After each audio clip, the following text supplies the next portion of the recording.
What is up, CineNerds? I'm JP, And I'm Ryan.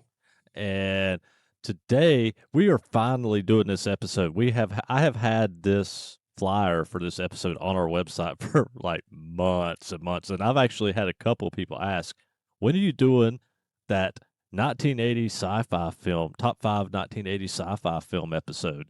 And I'm like, "I don't know. We had it scheduled and then we put it off and then we got forgot about. Not really forgot about, but Ryan Well, forgot about, but it was just we scheduled it during October and originally, and we were like, "Oh shit, it's Halloween. We got to rethink this," and so we kind of pushed it out. yeah, yeah. So it's been pushed out like a year, and I've had it on the website. Well, I'm just gonna stop everything right now. I'm gonna be done with this episode right now. My number one of all time is Superman 4. I just I wanted mean, to piss you n- off, JP. nuclear man. I mean, cool. I just remember you said you hated Superman 4. I do, but still, I'm going Nuclear with man. the flow here. I'm going with the flow here. Oh, no, yeah, that was. Anyways, yeah, no. Let's get into the real stuff. Yeah. So, and I was just telling Ryan, I was like, I have a massive list for this, and he has a massive list for this, and I went to the extreme of how a lot of times Ryan will have two separate lists. He was like, "Well, I got two of everything on my top 5."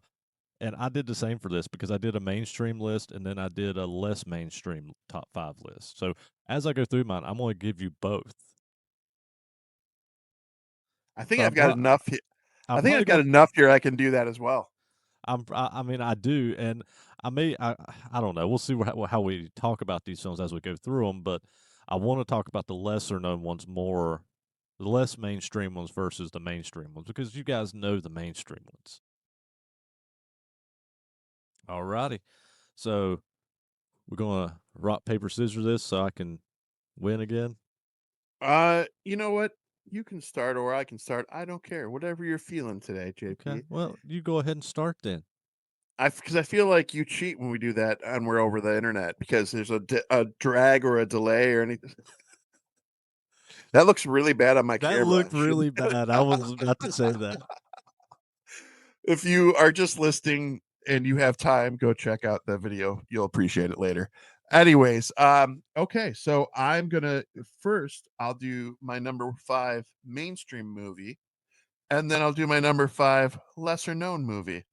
And I think JP and I will have different definitions of what lesser known is, but we'll get there. So number 5 mainstream movie for me, and any of you that have been tagging along with us since the beginning of this have heard this a few times. Transformers the movie. It is as sci-fi as it gets. It's animated, but this movie has ripples in the fabric of the Ryan verse for me. Because you get 20 minutes in, and some of your heroes that you've known for a good year and a half start just dying and dropping like flies, this shit got real. This movie left a lasting impact, and I'll love that movie forever. And I'll die on that hill. Fifth place. This one's a obscure one that I think JP will remember as well, but Space Hunter Adventures in the Forbidden Zone.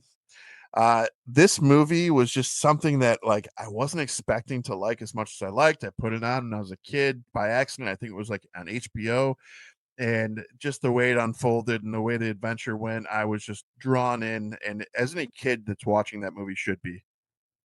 So, Transformers made an honorable mention for me, and there is an animated film on my main stream list, but it was not Transformers. Transformers made an honorable mention, and Space Hunter. I haven't seen that movie in years. I remember really enjoying it.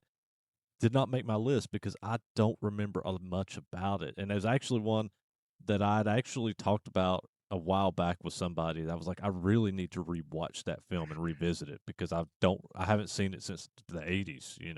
I loved it because so one of my other favorites on my list that I'll talk about later has very cool vehicles in it, and this movie had similar vehicles, and these vehicles made the world of difference.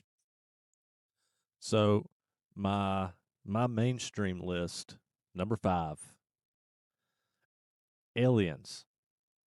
I mean, Okay.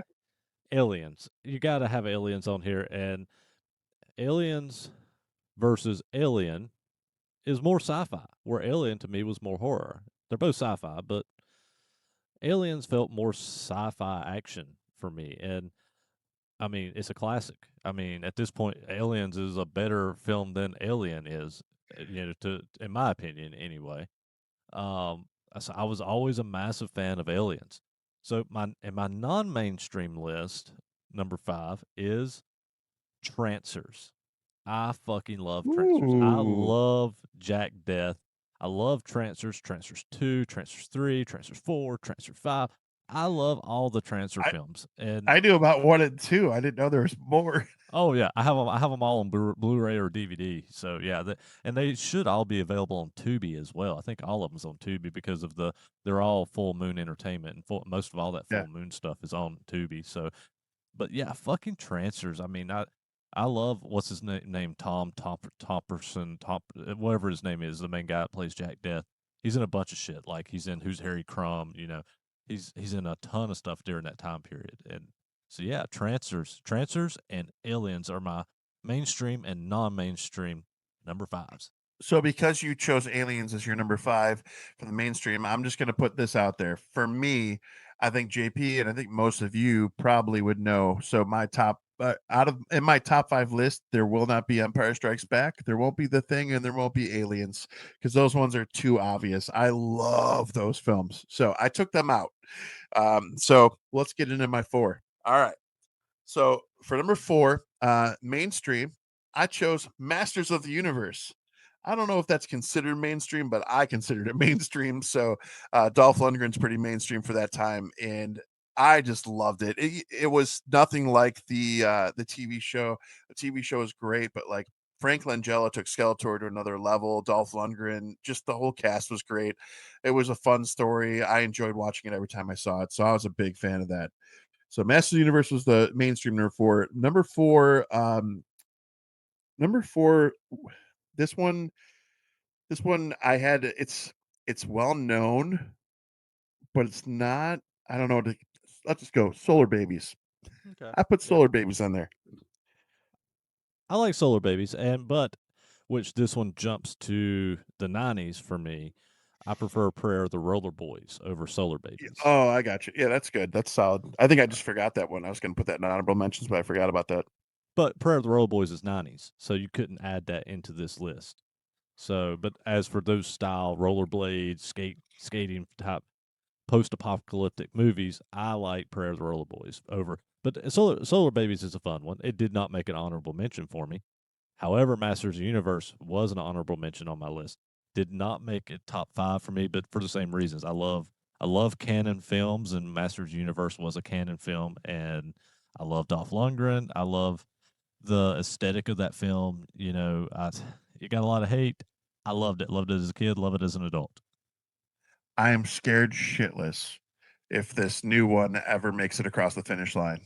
I'm just scared. And you know what? There's a whole like thing going on about Jared Leto right now being the killer of franchises and he's Skeletor. So like if I've oh my god. Anyways, I digress. So my number fours, mainstream top 4 is animated. This is my one animated in my top 5. Classic Akira. Okay. I mean, what can you say about Akira? But Akira changed animation. It changed how Disney looked at animation. The Japanese were so ahead of the fucking curve with what they did with Akira that artists and people who did animation had to figure out and change how they did animation because of this film. And the iconic fucking motorcycle slide scene in that film, everybody's copied that since Akira. It's a fantastic science fiction film uh, in Neo Tokyo, Japan. Like it is quintessential, like to me, top tier science fiction, and not just science fiction. It changed animation.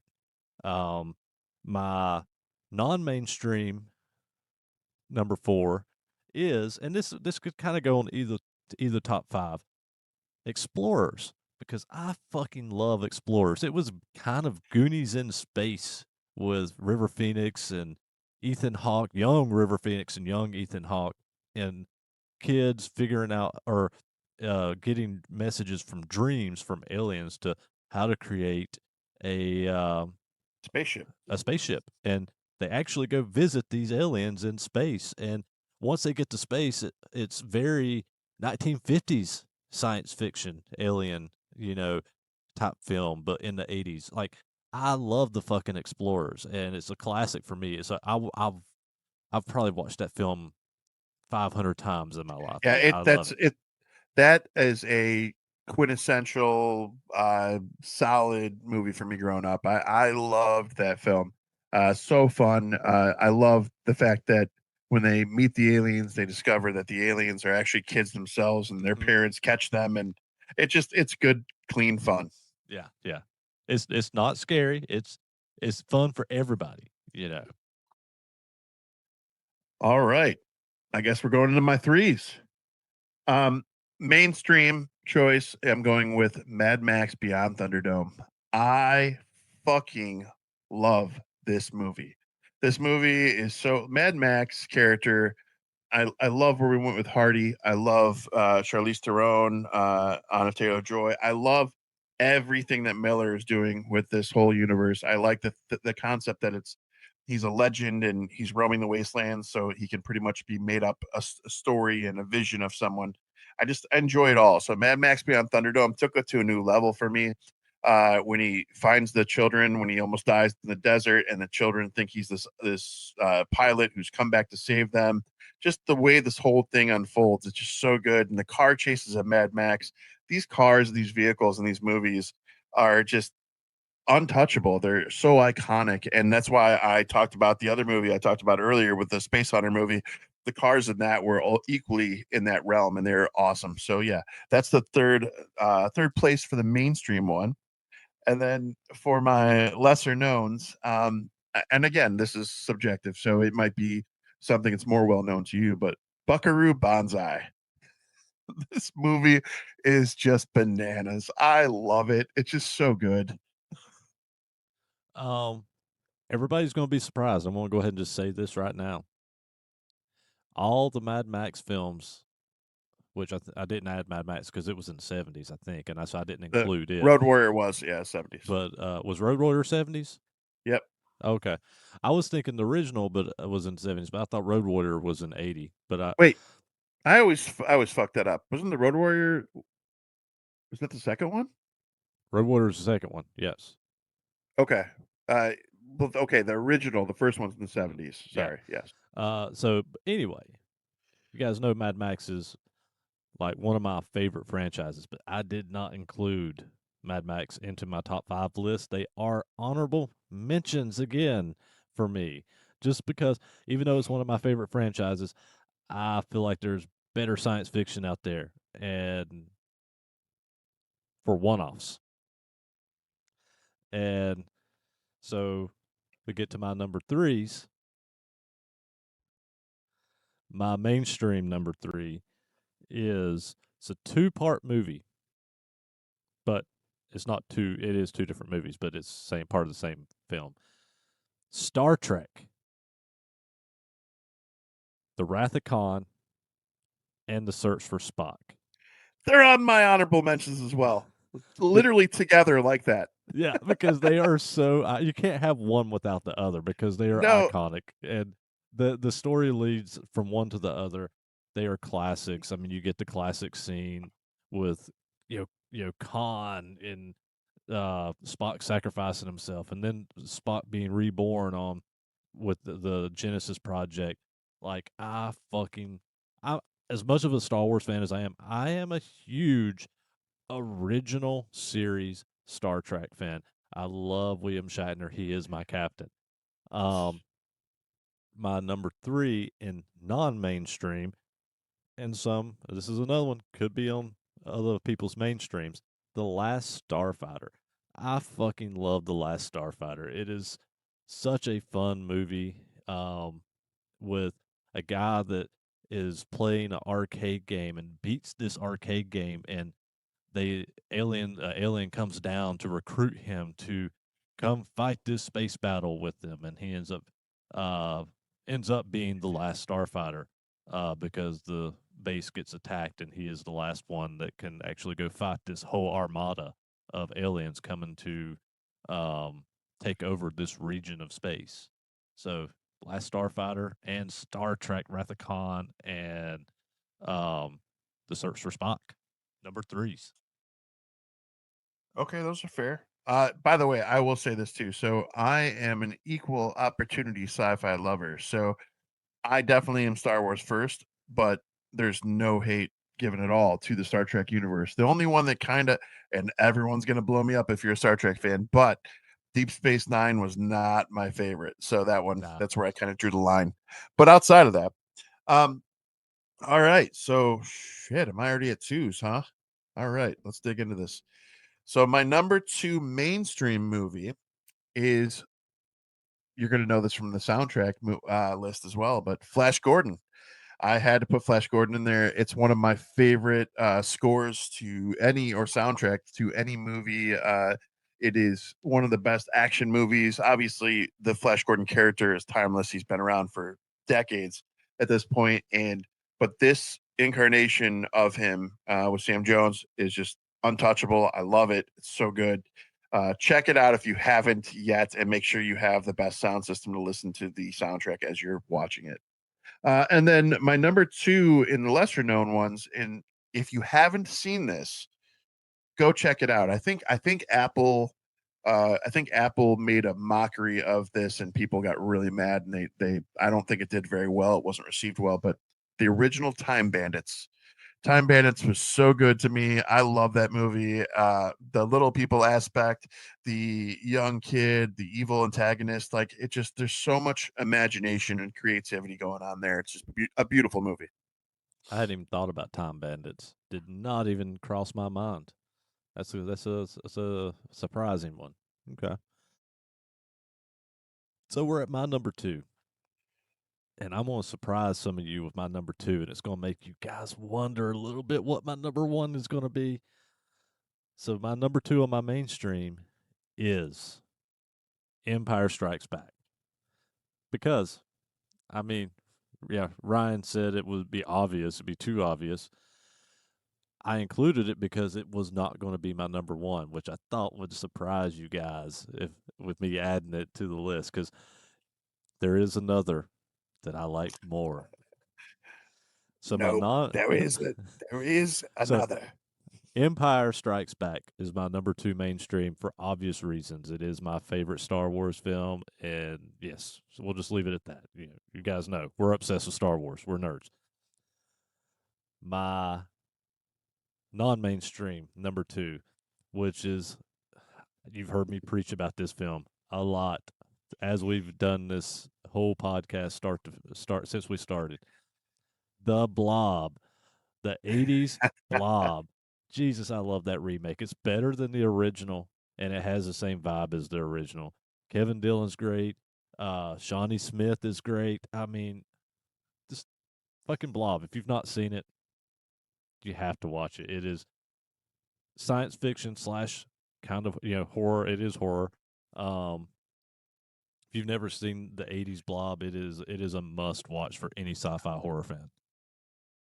It's definitely solid. It's definitely a great movie. My rewatch of that recently was definitely much appreciated. All right. God damn, are we in number ones already? We are at our number. Well, I've got a bunch of honorable mentions too, so Oh, I do we too. could talk for We got time to talk. Don't worry. hours. This that this is definitely, like I told JP earlier, and I don't know if I said it earlier too, but um this has been the hardest top five list that I've had to do. This, because there's just so many amazing science fiction movies from the 80s. The 80s, I think the 80s, just slasher movies, sci-fi movies, it's so good. There's so many movies. I love it. For Original me, ideas. for me, it's the golden age. I mean, you always hear the golden age being years and decades before this, but No. for me, the golden age is the '80s. Like, there's just something about the creativity that came out of the '80s with filmmakers. It was so good. You know what that something is? It's the something is that the studios gave creativity and the people freedoms to do the things they needed to do to take chances, I and think it now they was I, don't. I think it was creative freedoms and cocaine. There may have been that. There may I can't rule that out. I'm just gonna say there may have been that, but definitely like we talk about this time and time again, but these fucking remakes and these rehashed ideas and just beating Marvel into the ground and just like all this shit's so white. It's I didn't want to use the term whitewashed, but it's essentially it's just kind of destroyed what independent film and unique concepts are for me, and it's I don't know, frustrating to say the least. On that note, are we ready for the number ones? Oh, that was an attempt at a drum roll, really? Yeah, I wasn't good at it. Is that better? Is that better? JP's gonna hate that in the post. Anyways, number one no, you know what? I'm gonna do the lesser known first for this one. So the lesser known number one for me is and I'm pretty sure at the very least JP has this in his honorable mentions. But Howard the Duck. Howard the Duck had to be in here because I love Howard the Duck. He's an amazing character. The movie was amazing. I Honorable love mention. I that's why I said I knew it. This movie is just one of those movies that nobody expected it to do amazing things. It was just so wacky and off the wall, and you had a like little person in a duck suit. It's something for the ages. So that's the number one for the lesser knowns. My number one sci-fi movie that isn't Empire Strikes Back, The Thing, or The Thing, is Blade Runner. I had to go with Blade Runner, the original. Blade Runner for me is kind of like when you look back at the 1950s movies, and there's this beauty and elegance to the cinema that was happening at that time. And so, JP was just talking about the golden age. This one, to me, during our golden age, was quintessential in that. Down to the cinematography, the rain effects, the dark future, the dystopian future, just it's so good, dude. Rutger Hauer. I mean, I don't know. This movie, I could watch this movie over and over again, and I even love the sequel. With Gosling in it. So it's number one for me. So, both films, both of your number ones are my honorable mentions, and they're both great. I mean, you got Howard the Duck that has a bestiality scene in it. I mean, Uh-huh. that's that's every reason to. I mean, wait, let me not say it like that. But it's unique. Compose yourself, JP. It's unique in the fact that it does things that shouldn't be done, and you have to Logistics, see it. Yeah. logistics. um, and Blade Runner, yeah, it's a classic. It's a beautiful film. I mean, Harrison Ford, Rutger Hauer. It's a piece of sci-fi. It's a masterpiece of science fiction for sure. And I've never watched that sequel. I've still yet to watch that sequel. I enjoyed it, but again, there were moments that were not enjoyable. I even Jared Leto was good in it too, for me. But yeah, so heavenly and amazing. Love that movie. Cool. All right, so down to my number one, and what did I put above Empire Strikes Back? Well, you heard Ryan mention it a minute ago. The Thing. That is my mainstream number one because yeah, it's the thing. It's John Carpenter's The Thing, and I'm not going to do a top 10 or top 5 list and not mention a John Carpenter film. Yeah, for whatever reason, there's got to be a John Carpenter film in there. Um, when you're talking sci-fi or horror, anyway, John Carpenter's The Thing because it's damn well near a perfect film. I mean, if not perfect, I think I did rate it a 5. So John Carpenter's Thing is my mainstream number one. So what is my non-mainstream number one? This is a movie that's not available on digital, which for whatever reasons I don't understand. I think it has to be some kind of copyright issues for somewheres. Um, it is available on Blu-ray and DVD. It is out there. You can watch this film. Um, it is My Science Project, starring John Stockwell and Dennis Hopper. Man, if you've never seen my science project, this was one of my favorite science fiction films from the '80s, and I literally watched this film a lot through the years, and I have watched it since I got my a Blu-ray copy of it. I have watched it numerous times since I got it on Blu-ray, and essentially John Stockwell's character is has to do a science project, and he just goes to an airplane junkyard and finds this alien tech buried in a bunker and takes it in as a science project, and it opens up portals to different times and dimensions, and it escalates from there. Like, and you get talk about the '80s and cocaine. You get Dennis Hopper obviously coked out of his fucking mind in this fucking movie, being Dennis Hopper, and this movie goes off the fucking rails. I mean, this is they move through time and dimensions within the walls of a school. Like it's insane. And what they do with this film is completely over the top for me. And with the a lower, lesser known budget, and the movie is one of my well, it is. It's my favorite '80s science fiction film of the lesser known films. And so if you've never seen it or even never heard of it, My Science Project. I just added that to my list because I haven't seen that. That there's a lot of people that miss that one, and it's insane, man. It's if you like films like John Dies at the End, but with more structure versus how dies at the end is very chaotic in how it is. Okay, but John Dies at the end, I feel still comes together nicely. No, it does. It does. This is more of a streamline. You know, it's very '80s. Very. If you took, I guess, kind of if you took ideas and styles like John Dies at the End, and then combined it with the '80s blob, you kind of get My Science Project, and it's a fantastic kind of mesh. You know, it has could almost have that 1950s 1960s science fiction feel with it too, done in the '80s, kind of like the Blob has. You know, it has that vibe, and it works. I just recently watched the new Goosebumps with David Schwimmer in it.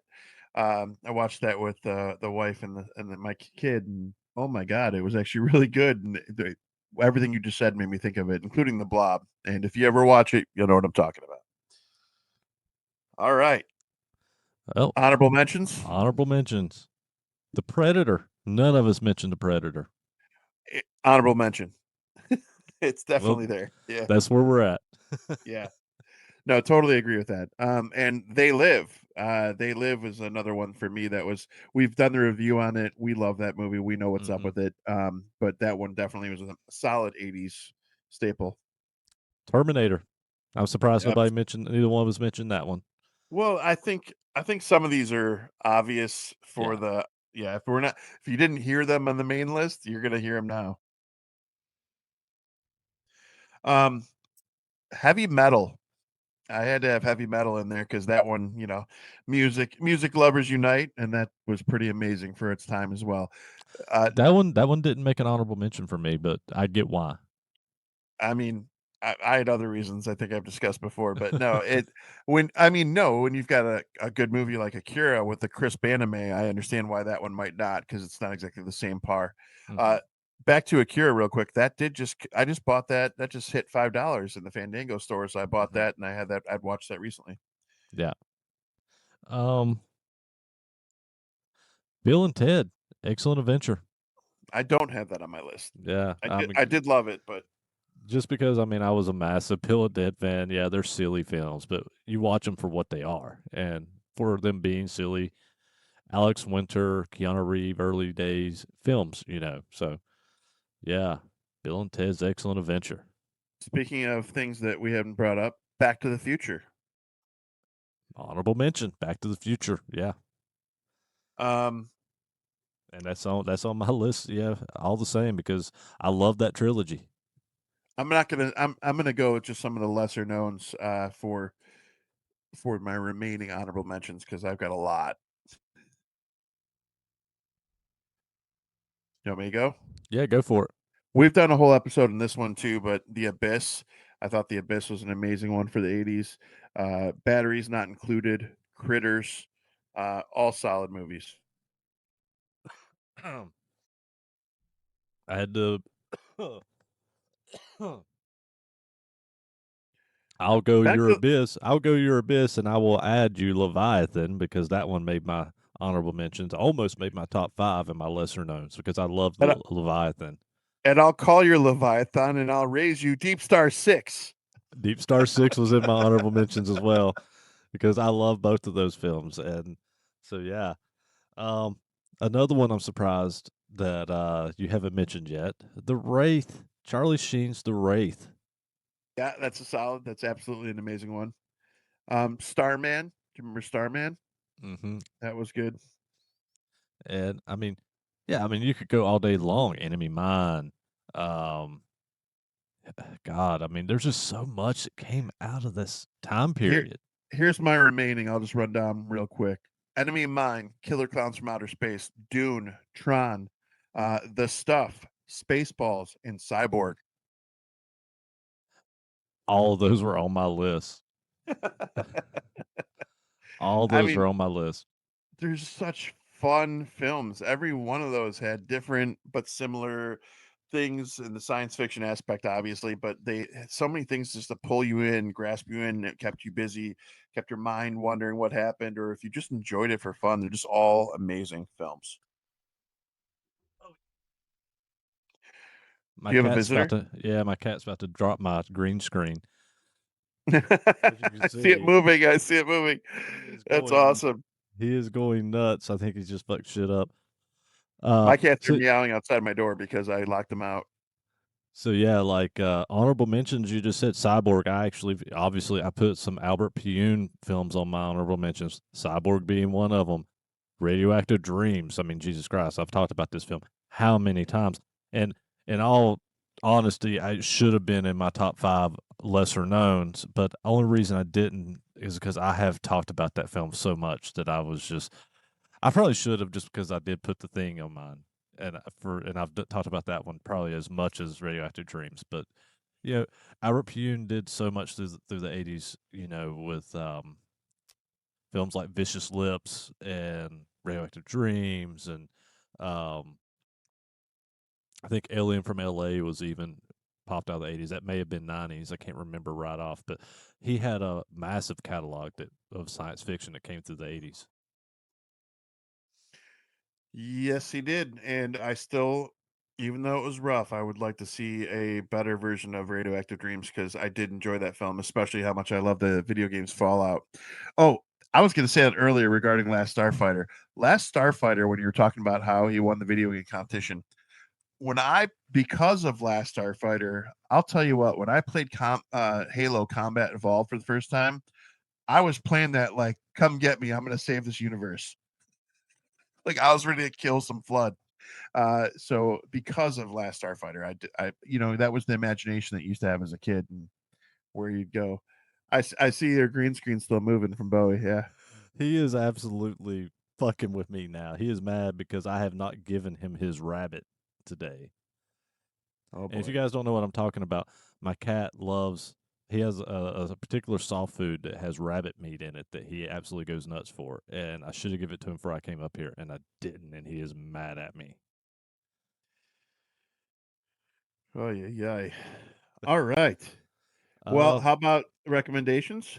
so just like I said last week, uh, for our episode on the Amityville Horror, I look at the Fandango new to stream at home list that comes out. There's always really cool stuff like older films like Criterion editions of stuff, and a lot of things that I'm constantly kind of looking for. Well, there was another one that popped up that I just bought that I have been waiting to hit digital so I could actually have a copy of it on digital. 1978's Doctor Strange just hit digital. So, and yes, you're hearing that right. It's one of the first Marvel films. I don't know if it was the first or if it was one of the first, but it was It's 1978, and man, that 78 Doctor Strange is bonkers. It is nuts, and it's not going to be for everybody. But if you're a Marvel completist, then you'll probably want to watch it. It definitely dives more into a lot of, I guess, more, I guess you would call satanic symbolism and things of that nature. But the movie's great. I mean, I love it. I love it because it's so off the rails, especially compared to what they did with the newer Doctor. Now, I'm not bashing the new Doctor Stranges. I liked the new the newer Doctor Stranges, but for 1978, this movie had balls, for what they were trying to do. Now, does it look great? No, I'm not going to sit here and tell you the film looks great. But if you're a Marvel completist, it's out. It's out on digital. You can buy it. You can rent it on digital. So it's out there now. Crickets, crickets. No, I'm just kidding. There are Marvel elitists. You're absolutely right. So somebody's going to want to check that out for sure. Um, Mine is going to be a very, I was not expecting this movie whatsoever. I've had a lot of these lately. It's a Hulu exclusive, and it had sat in my queue forever because I watched the trailer, but I just hadn't checked it out. It's called Mr. Crockett. Have you seen this, JP? I have not seen So this one. okay, so imagine, all right, hear me out. This is crazy. Imagine Barney, the old show for kids, meets Art the Clown, but he looks like Steve Harvey, and that's Mr. Crockett. And I know that's a lot. I know that's crazy, but trust me. So it's a kids show, and it's kind of like they kind of steal little concepts from all these different horror films, right? The VHS tape that carries Mr. Crockett and his show, and these kids become hypnotized to the show, and then he takes the kids. But the gore that happens to the parents and the kills and everything, it's very reminiscent of Terrifier. This guy is horrific. He's got a great laugh. Again, looks like Steve Harvey, so it's kind of tripping me out. But well worth a watch for the horror fans out there. Yeah, I've not even heard of that one. So yeah. So Mr. Crockett, Hulu exclusive. alrighty. And goes my cat again. CineNerdsPodcast.com. Everything there is our videos, our letterbox socials, our audio links for Apple Podcasts, Spotify, blah blah blah. You can leave. There went my Grinch joke. I said it was happening, and there it went because my cat is an asshole. Oh, that's Uh, great. he's Now you look still rummaging. mysterious. He's Now still you look rummaging back mysterious here. in blackness. But you can leave us write a comment, leave us a review, share, please, please, please, please share any flyer you see, any video we do, share it to your socials. It helps us out. It helps build this. We want to keep building this. There's also a shop on CineNerdsPodcast.com, and there's a lot of things on that shop, and Ryan's going to tell you what you can get. You can get t-shirts, you can get hoodies, you can get all the fun coffee mugs, stickers, keychains. It's all there. And the best part is you're supporting local businesses on two fronts with us at CineNerds and Angie with Seemingly Perfect Designs. So please do us a solid and do that. And if you can't do the merch, share the merch. All that fun. All right. You got anything else, Ryan? No, that's it. Just do me a favor as we progress. We're still building new concepts and new things that we're doing with our reels. If there's some ideas or things you'd like to see, let us know. We want to hear about it. All righty, guys. Till next week. Later. Peace.